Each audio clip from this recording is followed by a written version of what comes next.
नमस्कार दोस्तों, मेरा नाम है राजेश और क्राइम स्टोरीज चैनल पर मैं आपका बहुत बहुत स्वागत करता हूं। दोस्तों, आज की जो ये क्राइम की घटना है वो है मुंबई महाराष्ट्र से 5 नवंबर 2017 की सुबह 9 बजे नवी मुंबई के उपनगर और थाना खांदेश्वर में ड्यूटी पर तैनात एआई गजानंद घाड़गे को बाला साहब माने ने फोन करके बताया कि साई लीला हाउसिंग सोसाइटी की इमारत के कमरा नंबर 12 से बहुत तेज दुर्गंध आ रही है। कमरे में बाहर से ताला बंद है। दुर्गंध से लगता है कि अंदर कोई शव सड़ रहा है। गजानंद घाड़गे ने ये बात थाना प्रभारी अमर देसाई और इंस्पेक्टर विजय वाघमारे को बताई। उन्होंने तत्काल इस मामले की डायरी तैयार कराई और एआई संतोष यादव, गजानंद घाड़गे, सिपाही पांडुरंगा सूर्यवंशी, अबू जादव, सोमनाथ रणदिवे, संजय पाटिल और अभय जादव को साथ लेकर घटना स्थल पर जा पहुंचे। जिस कमरे से दुर्गंध आ रही थी उसके सामने काफी भीड़ लगी थी। पुलिस को देखते ही भीड़ एक किनारे हो गई। कमरे के सामने पहुंचकर पुलिस ने सूचना देने वाले उस कमरे के मालिक बाला साहब माने से पूछताछ की। पता चला कि उस कमरे में अंजलि पवार रहती थी। वो 5 महीने पहले ही वहां पर रहने के लिए आई थी। उसे ये कमरा उसकी सहेली माया ने एक प्रॉपर्टी डीलर के मार्फत दिलाया था। माया उसके सामने वाले 10 नंबर के कमरे में अपने एक पुरुष मित्र के साथ रहती थी, लेकिन वो 3-4 दिन से बाहर गई हुई थी। चूंकि उस कमरे की चाबी किसी के पास नहीं थी, इसलिए मजबूर होकर दरवाजा तोड़ा गया। दरवाजा टूटते ही अंदर से बदबू का ऐसा झोंका आया जिससे वहां खड़े लोगों का सांस लेना मुश्किल हो गया। पुलिस कमरे में घुसी तो फर्श पर जगह जगह खून के धब्बे नजर आए। बाथरूम का दरवाजा खुला था।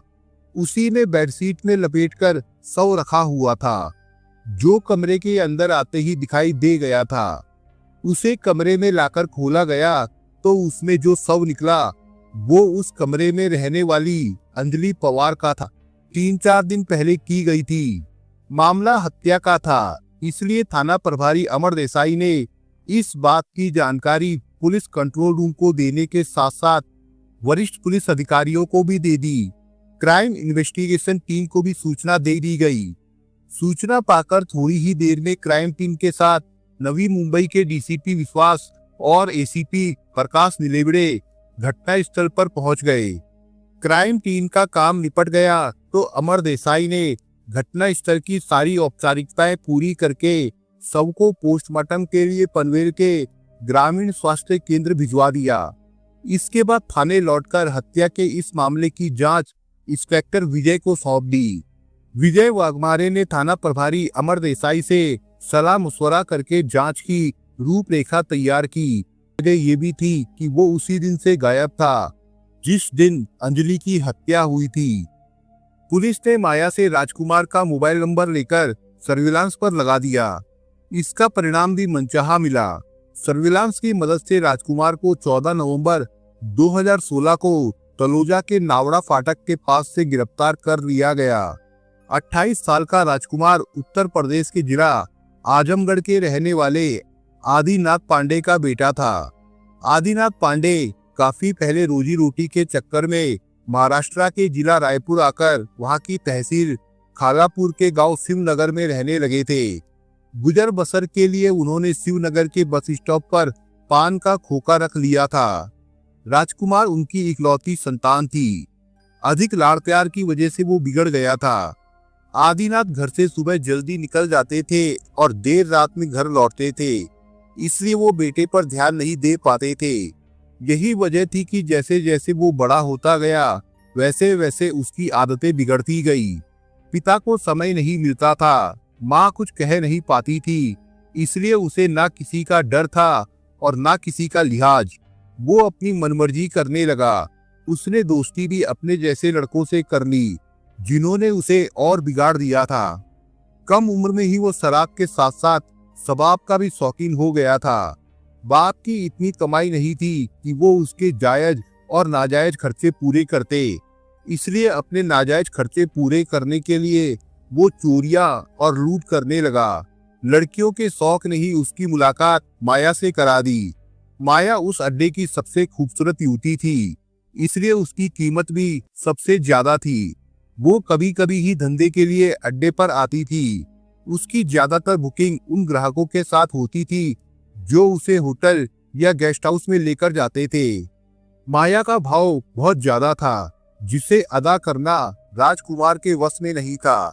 माया उसे भा जरूर गई थी, पर उसके पास इतने पैसे नहीं थे कि वो उसके पास जा पाता। ऐसे में उसकी दाल कहाँ गलने वाली थी, पर उसने हिम्मत नहीं हारी।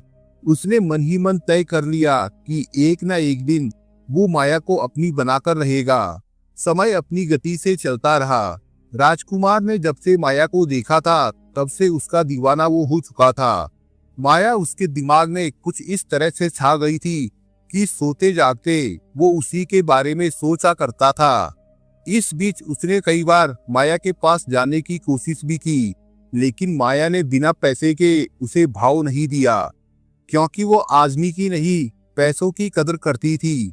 राजकुमार को जब लगा कि बिना पैसों के वो माया तक नहीं पहुंच सकता, तो पैसों के लिए उसने एक बड़ी योजना बनाई। उसने ज्वेल थीप विनोद सिंह की तरह काम किया, जिसमें वो सफल भी रहा। विनोद ने अकेले ही मुंबई और बेंगलुरु के गहनों की कई दुकानों में सेंधमारी की थी और आजकल वो जेल में बंद है। विनोद सिंह की तर्ज पर राजकुमार के पास पैसा आया तो उसे माया के पास पहुंचने में देर नहीं लगी। वो आए दिन माया के पास जाने लगा। धीरे धीरे दोनों के बीच की दूरियां खत्म हुई तो दोनों एक दूसरे से अपना दुख दर्द बांटने लगे थे। राजकुमार माया को पहले से प्यार करता था, अब वो उससे शादी के बारे में सोचने लगा। माया जिस मजबूरी के तहत उस अंधेरी गली में आई थी, उस मजबूरी को हल करके वो उसे उजाले में लाने की कोशिश करने लगा। दरअसल माया यवतमाल के एक छोटे से गांव की रहने वाली थी।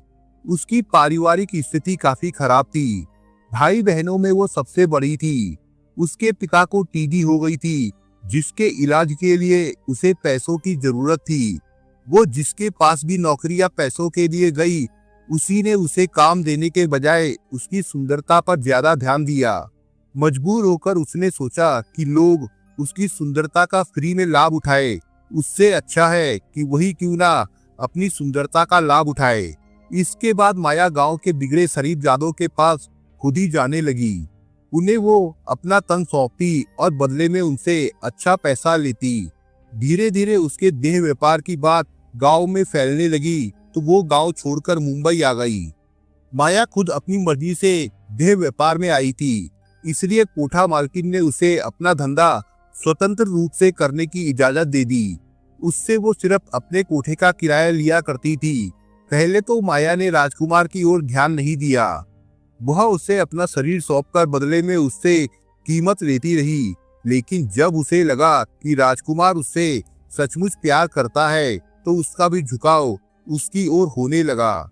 वो भी उससे प्यार करने लगी। अब दोनों के बीच शरीर और पैसों की बात खत्म हो गई थी। उन्हें जब भी मौका मिलता, वे शहर से बाहर घूमने निकल जाते। राजकुमार चोरी के पैसों से माया की जरूरतें पूरी करता रहा। जब राजकुमार को विश्वास हो गया कि माया भी उससे प्यार करने लगी है, तो उसने उसके सामने शादी का प्रस्ताव रख दिया। लेकिन ये बात माया को उचित नहीं लगी, इसलिए उसने इंतजार करने को कहा। माया ने राजकुमार को शादी के लिए भले ही इंतजार करने के लिए कहा था, लेकिन वो उसके साथ लिव-इन में रहने लगी। रहते भले ही दोनों साथ थे, लेकिन दोनों किसी के काम में इंटरफेयर नहीं करते थे, जबकि दोनों को परिणामों के बारे में अच्छी तरह से पता था। आखिरकार एक दिन मुंबई क्राइम ब्रांच ने राजकुमार को सेंधमारी की योजना बनाते हुए पकड़ लिया। इस मामले में उसे 6 महीने की सजा हुई। कुछ दिनों जेल में रहने के बाद 28 अक्टूबर 2016 को वो पैरोल पर बाहर आया, तो फिर लौटकर जेल नहीं गया। अंजलि और माया सहेलियां थी। माया की तरह वो भी देह के धंधे में लिप्त थी। राजकुमार के जेल जाने के बाद अंजलि की माया से मुलाकात एक पिकनिक पॉइंट पर हुई, तो जल्द ही दोनों में गहरी दोस्ती हो गई। 27 साल की अंजलि अति महत्वाकांक्षी युवती थी। वो गुजरात के जिला वलसाड़ की रहने वाली थी। साधारण परिवार में जन्मी अंजलि के सपने काफी बड़े थे, लेकिन उसकी शादी एक ऑटो चालक विपिन पवार से हो गई थी। वो नवी मुंबई के उपनगर खांदेश्वर में किराए पर ऑटो लेकर चलाता था। इसे अपनी बदनसीबी समझकर अंजलि विपिन के साथ रह रही थी, लेकिन उसकी कमाई से वो खुश नहीं थी, क्योंकि आधी से अधिक कमाई की तो वो शराब ही पी जाता था। जो बचता था उससे घर का खर्चा चलाना मुश्किल था। कुछ दिनों तक तो अंजलि ये सब झेलती रही, लेकिन जब उसने देखा कि अगर वो पति के सहारे रही तो इसी तरह घुट घुट कर रह जाएगी, इसलिए उसने कुछ करने का विचार किया। वो जिस बस्ती में रहती थी वहाँ की कई लड़कियां और महिलाएं बियर बारों में काम करती थी। वे काफी सुखी भी थी। अंजलि ने उनसे बात की और उनके साथ जाने लगी। बियर बार में काम करते करते वो अधिक कमाई के लिए देह व्यापार भी करने लगी। इस काम में उसे अच्छी कमाई होने लगी, साथ ही वो ग्राहकों के साथ घूमने भी जाने लगी। ऐसे में ही उसकी मुलाकात माया से हुई, तो एक ही राह की राही होने की वजह से दोनों में दोस्ती हो गई। दोस्ती इतनी गहरी थी कि वे एक दूसरे के घर भी आने जाने लगी थी। पैसा आने लगा तो अंजलि के रहन सहन में पूरी तरह से बदलाव आ गया था। इस बदलाव की असलियत की जानकारी उसके पति विपिन को हुई, तो उसने अंजलि को समझाने के साथ साथ धमकाया भी। पर अंजलि को जो सुख इस काम में मिल रहा था, वो भला उसे कैसे छोड़ पाती। घर में लड़ाई झगड़ा शुरू हुआ तो रोज रोज की किचकिच से तंग आकर उसने पति को ही छोड़ दिया। पति को छोड़कर वो माया द्वारा दिलाए गए किराए के मकान में रहने लगी।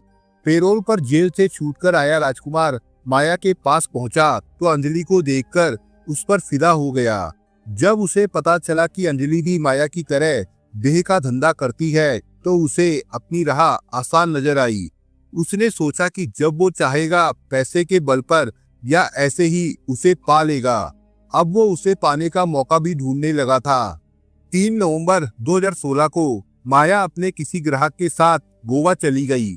उसे बस पर बैठाकर राजकुमार लौट रहा था तो अपना खाना और शराब की बोतल साथ में लेकर आया। शराब पीने के बाद उसे नशा चढ़ा तो उसे अंजलि की याद आई। उसकी याद में वो खाना भूल गया। उस समय तक रात के 12 बज चुके थे। सोसाइटी के सभी लोग लगभग सो चुके थे। धीरे से माया के घर से निकलकर उसने अंजलि का दरवाजा खटखटाया तो उसने दरवाजा खोल दिया। अंजलि के दरवाजा खोलते ही राजकुमार उसके कमरे में आ गया। अंजलि उस समय रात वाले आरामदायक कपड़ों में थी। उसे उन कपड़ों में देखकर राजकुमार उत्तेजित हो उठा। उसने उसका हाथ पकड़कर कहा, अंजलि, तुम्हारी सहेली मुझे अकेला छोड़कर गोवा चली गई, जबकि इस समय मुझे उसकी सख्त जरूरत महसूस हो रही है। सोचा माया नहीं है तो उसकी सहेली ही सही, तुम उसकी कमी पूरी कर दो। राजकुमार की मनसा भांपकर अंजलि ने उसे अपने कमरे में जाने को कहा, तो वापस जाने के बजाय राजकुमार अंदर से दरवाजा बंद करके उसके साथ जबरदस्ती करने लगा। अंजलि ने खुद को बचाने की बहुत कोशिश की, लेकिन हट्टे कट्टे राजकुमार से वो खुद को बचा नहीं सकी। आखिरकार राजकुमार मनमानी करके ही माना। मनमानी करके राजकुमार जाने लगा तो अंजलि ने कहा, तुमने तो मेरे साथ जो किया है ठीक नहीं किया।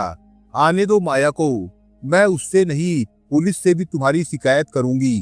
अंजलि की इस धमकी से राजकुमार डर गया। नशे में वो था ही, फलस्वरूप अच्छा बुरा नहीं सोच सका।